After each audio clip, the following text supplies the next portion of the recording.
Hi, everybody. Welcome to Discover College Soccer. I'm with Coach Shaun. And Shaun, I'll let you tell me how to pronounce your last name so I don't butcher it. It's Schetka. Schetka. That's what I would have gone with, but you never know. Um, and Coach Shaun is with the Pikeville Bears, and you are on the men's side. You guys are an NAI school. So let's jump right in and talk about your recruiting process. When do you start looking at players? Like, what year in high school are they, and when you're starting that recruiting process? Yeah, I mean, we're pretty fortunate in the NAI as far as like we don't have any restrictions to when we can start looking at kids. But for me, usually that junior year to end of sophomore, beginning of junior year is when we start to identify guys. Obviously the more local talent, the more access we have to them. Those types. So some of those guys kind of get identified a little bit earlier, and then with the internationals, those could go. I mean, I'm still identifying kids now for 2022. So I mean, it just kind of range from where you're from and where we are in the game. Sure. How many inbound contacts would you say you get in a normal week? Oh, I'd say probably 75 to 100. I think a lot of that being international guys, and their agencies. That's one of the routes that we tend to do go the most with. And so I mean, you're constantly getting messages and things like that. What do you like to see in those first communications from a recruit, whether they're domestic or international? No, I mean, I think for me, we got to know your academics. So GPA, SAT, ACT score. For me, in what major you're interested in, just because that kind of helps me, when we start to go through the process, what resources I can, send to you and those type of things. And then also, short little highlight video, no more than about 5 minutes, but have your best stuff forward, you know, be that good first impression that, you want to send. No, it makes sense. Um, when besides the inbound, stuff that you get, what are you doing from an outbound perspective? Are you holding ID camps? What tournaments do you like to go to scout players? That sort of thing. Yeah, I mean, as far as us, I mean, we do a little bit of stuff locally, with some clubs and or high schools and that kind of thing. I mean, there isn't a huge club scene relatively close to us. The closest club is an hour and 45 minutes away. So for me, it's a lot of going to places, trying to work a lot of different ID camps or clinics, going to other schools, tournaments. I like the blue chip in the Cincinnati area. That's been a good one for us. We've had a lot of success in Tennessee, so really anytime I can get to anything there.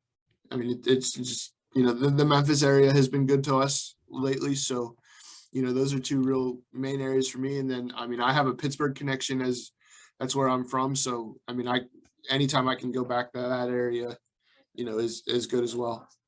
Yeah. Do you have a criteria, a list of things of attributes that you're looking for when you're looking at a player, but either both on the field or off the field? Yeah, I mean, obviously, they've got to fit the style of play that we want to have. For me, I like technical players. I like players that can play multiple positions. Off the field, do they treat their coaches well? Do they talk nice to or talk appropriately to their teammates, the officials? Those type of things. How's their body language when they're up versus when they're down? So just kind of getting that whole first impression of the whole person, I think for me is important. Yeah, no, that makes sense. Since you're NAIA, you've got athletic money to give. What's the kind of scholarship scene, both academic and athletic, at Pikeville? Yeah, so we're able to stack both academic and athletic, so that kind of helps us. Um, Obviously, anytime you can give more money to kids, the better off. And our admissions department, they've actually just revamped our scholarships a little bit more, so we're actually going to be able to give a little more academic money for kids that would pools outside scholarships to things. So that kind of really going to help us on the athletic side. Is, you don't necessarily have to give a lot more athletic money because they're getting the academics. So just kind of a balance out. No, that's good.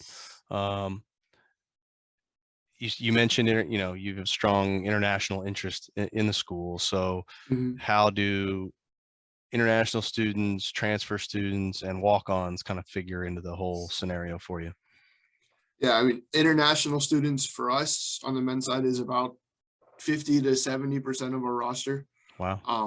I think in just with our conference in the NAI, the Mid South Conference, I mean, and that's like our roster makeup of internationals is on the low end. The teams like Lindsey Wilson, Cumberland's Kentucky, they're full rosters of international players. So, for us, our situation is we have to be a little more balanced.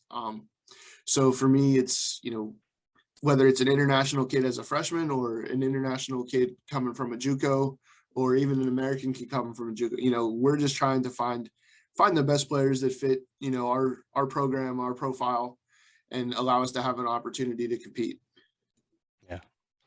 Yeah. It's Lindsey Wilson's always famous for their international flavor. Shall we Yes. say?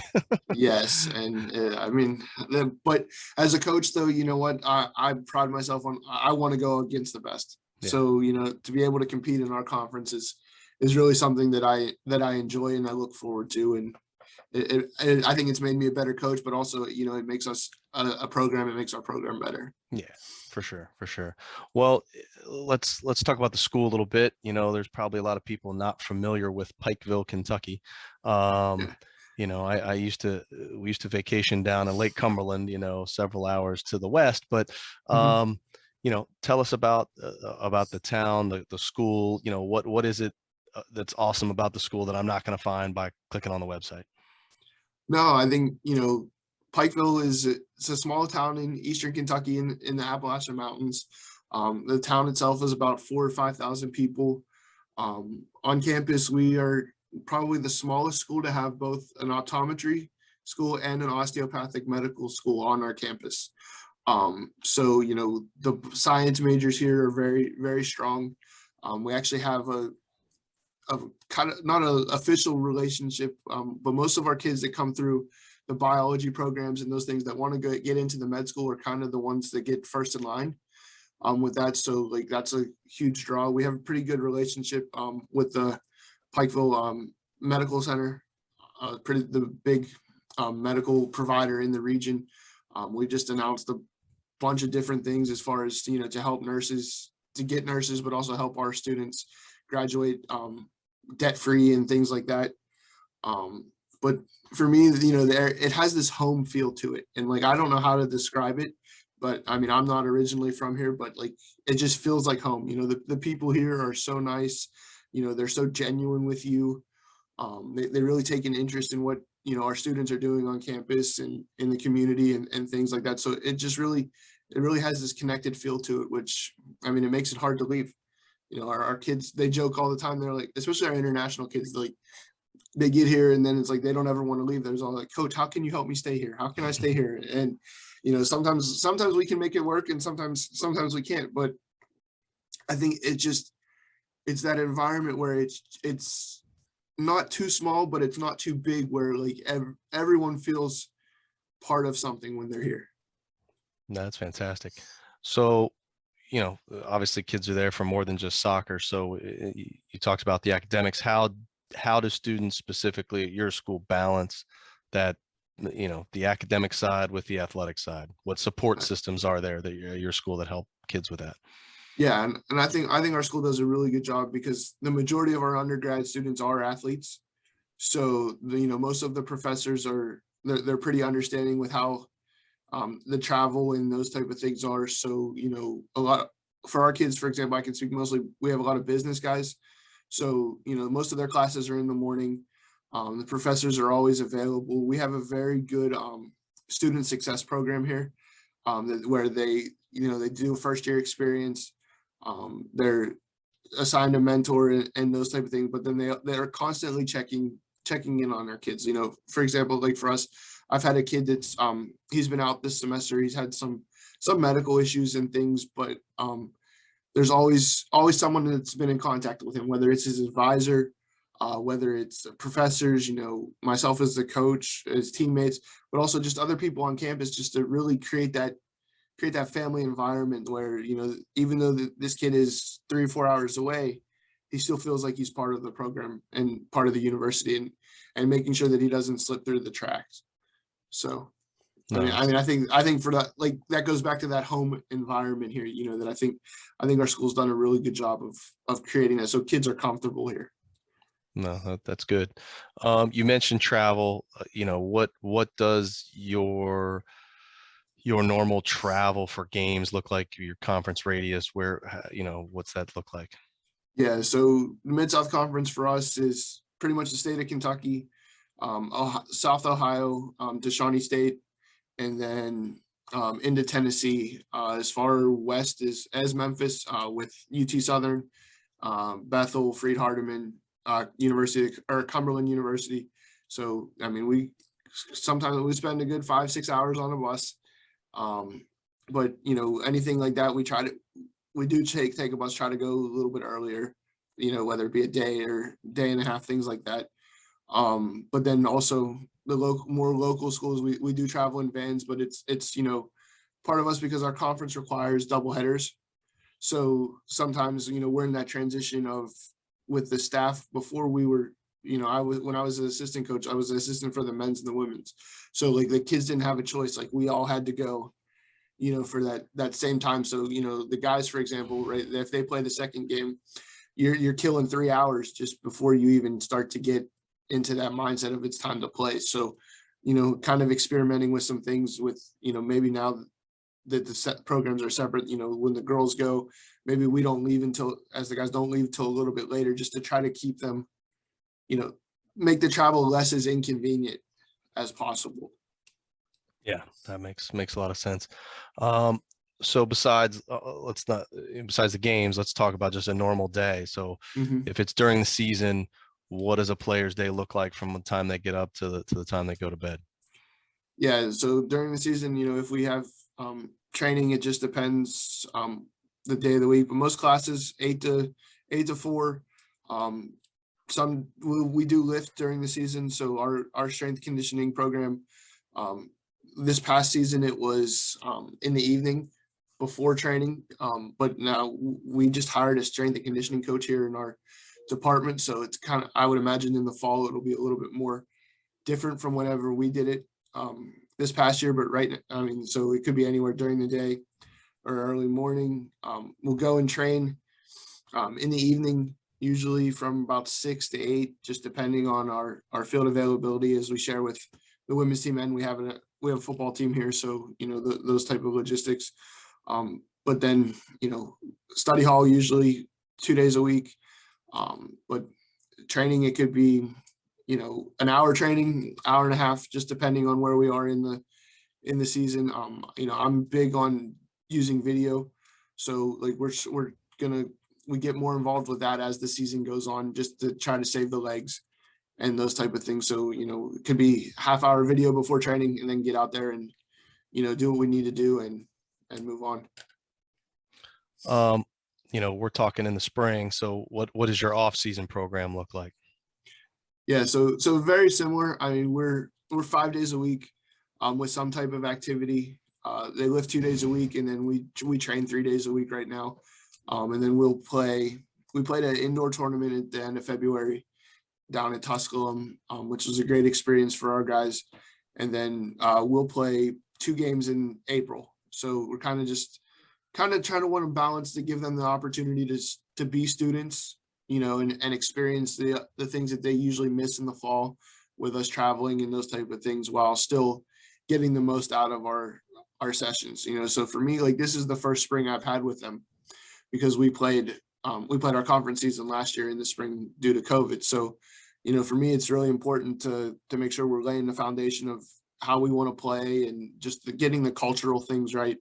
And I think, just still finding that balance. I don't want to burn them out, in March, or right now. So like, it's just finding that balance, but also trying to keep it fun and, still be productive. Yeah, let's well, let's talk a little bit about more about the team and playing style and that sort of thing. So, how would you describe your style of coaching, your team style of play? Yeah, no, I think we want to be, a very possession oriented. I think having the international players, kind of lends to that. I think, we want to keep the ball. We want to be purposeful with it. Just keeping the ball to keep the ball doesn't really do us any good. Defensively, I think, as a coach, that's been one of my stronger areas, as far as making sure we're organized. Guys they understand what we're trying to take away and those type of things. So now it's just getting that all together and, really being able to focus on both sides of the ball and raise our intensity in those areas. I think as a coach, I don't want to say I'm really demanding, but I think I am demanding because like I understand what it takes for us to have success. So, like when we're out there for 2 hours, like we're gonna get after it for the 2 hours or the hour and a half or whatever. But then, there's always a time and place to have fun. And I think, I think we're starting to understand that balance. Also for me, transitioning back into the head coaching chair after being an assistant for 4 years has taken a little bit longer to get those to find that balance, because here I don't have an assistant coach. So like at the same time, I've kind of got to play all the roles, so it's trying to find that balance of, okay, when can I be that, quote unquote assistant coach uh mindset, have some fun, those type of things. But then also when do I need to turn on and be the head coach? And I think, our guys are starting to understand that balance, but I'm all, me myself, I'm also starting to find that balance of where I'm comfortable with that. And it kind of helps us. I think our relationships with the guys have grown a lot better, in the past 3 or 4 months, just because of having a better understanding of that role and how things go. Makes sense. So, how many players do you like to carry on the team? What's your ideal roster size? Yeah, so here we have a roster requirement. We're supposed to have 30 players. So ideally that is around 25, 26 field players and 4 or 5 goalkeepers. Okay. So when you're recruiting, do you try to keep that, to 8, essentially around 8 a year, or is it just kind of ebb and flow based on kids in and out? Yeah, I mean I'd try to keep it, consistent, but then there's some years, like with COVID, I think Yeah, the it's going to extra help year. us. It's going to help us a little bit, but with our internationals, with our grad school, like it's our grad school's online, so we really aren't able to keep them for that extra year. So it kind of tends to be that my roster or my recruiting number every year is that 10 to 12, Mhm. just to keep, because we have to keep guys coming. So I mean it gets a little tasking, but I think, as we do a better job competing and with the things off the field, I think our retention will get a little bit better. So hopefully I can, draw that number down to where it's 8, 9 a year instead of, 12, whatever. I mean, recruiting is tough. And when you have to bring that many guys in a year, it's never, there's never, time to relax. Right.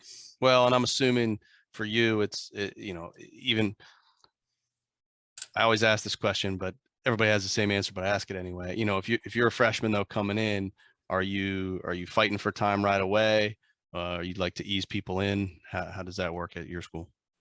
No, so for me, I'm a huge believer in like I'm gonna play the best players. I Yeah. don't care whether you're, freshman, sophomore, um, senior, someone that's played for 3 years as a starter, like we're always looking to get better. Yeah. And I think, by giving guys that opportunity and making it known to them when they get here that they're going to have that chance, I think that's something that has given us it's helped us in the recruiting, because guys want to come in and they want to play. They don't want to come in and sit. So, allowing guys that opportunity, but also making sure that we recruit guys that are able to come in and do that, it makes a difference. Well, you've given us a lot of info, told us a lot about the school and the program. My last question is kind of the catch-all. What is it that we didn't talk about that you want folks to know about either the school, your team, or anything else? No, I think, for us, it's important that, you know, in our conference, you know, we compete with the very best. And I think, you know, anyone that decides to come here has an opportunity to really leave a legacy. You know, soccer here has been, you know, up and down a little bit, but I think we're really finally in a spot where we have the ability to really make an impact. You know, and that's something that we, you know, I preach every day to these guys is, you know, you really have an opportunity here to write your own legacy here in the soccer and do something that's never been done before. You know, I mean, we've done in my time here, we've made some strides, but like I said, I think that the potential is still larger to be or greater to be achieved. And you know, I also think it's important to find a fit. You know, sometimes people think that okay, because we're located in Eastern Kentucky, we're in the mountains, it might not be for me. But I think the more you dig into a school and you know, you understand the staff, you understand the programs and things that are offered. I mean, I think our guys have a huge advantage over some schools here, you know, with the things that we're able to offer them. So, you know, I think it's just finding that fit and, you know, making sure you do your homework and things like that. Great. Well, Coach, we wish you the best of luck in the fall and finishing out your preseason, and we'll keep an eye on you and see how you guys fare this year in the conference. All right. All righty. Thank you so much. Appreciate it. Thank you.